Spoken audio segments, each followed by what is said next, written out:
আর কয়েকদিন পরেই হবে গণেশ পুজো। গণেশ পুজো দিয়েই শুরু হবে উৎসবের মশরুম। আর সেই গণেশ পুজোর খুঁটি পুজো আজ হলো গণপতি সামাজিক সংস্থা।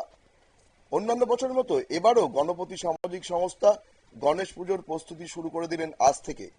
একগুচ্ছ কর্মসূচি নিয়ে গণপতি সামাজিক সংস্থা এবার পুজো করবে বলে জানিয়েছেন ক্লাবের কর্মকর্তা অম্লান মুখার্জি। শুনে নেব তার বক্তব্য।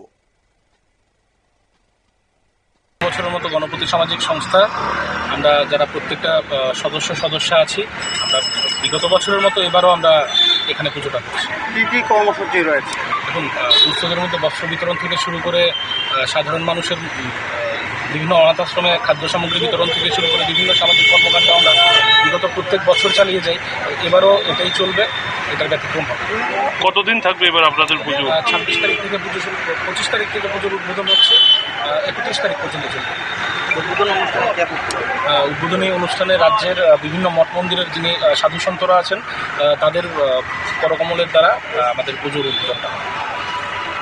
বিশেষ কোনো আকর্ষণ থাকছে কি এবার? প্রত্যেক বছরের ন্যায় এবছরও সন্ধ্যা থেকেই বিভিন্ন ত্রিপুরা রাজ্যের যারা বিভিন্ন শিল্পীরা আছেন, এই শিল্পীরা তারা এখানে নিজেদের পারফর্ম করবে।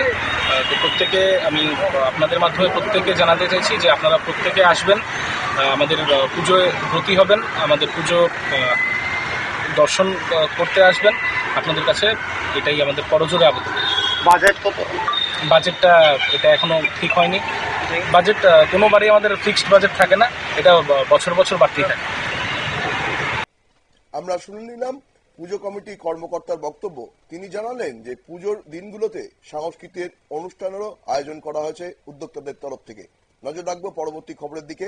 তার আগে নিয়ে নেব ছোট্ট একটা বিজ্ঞাপনের বিরতি।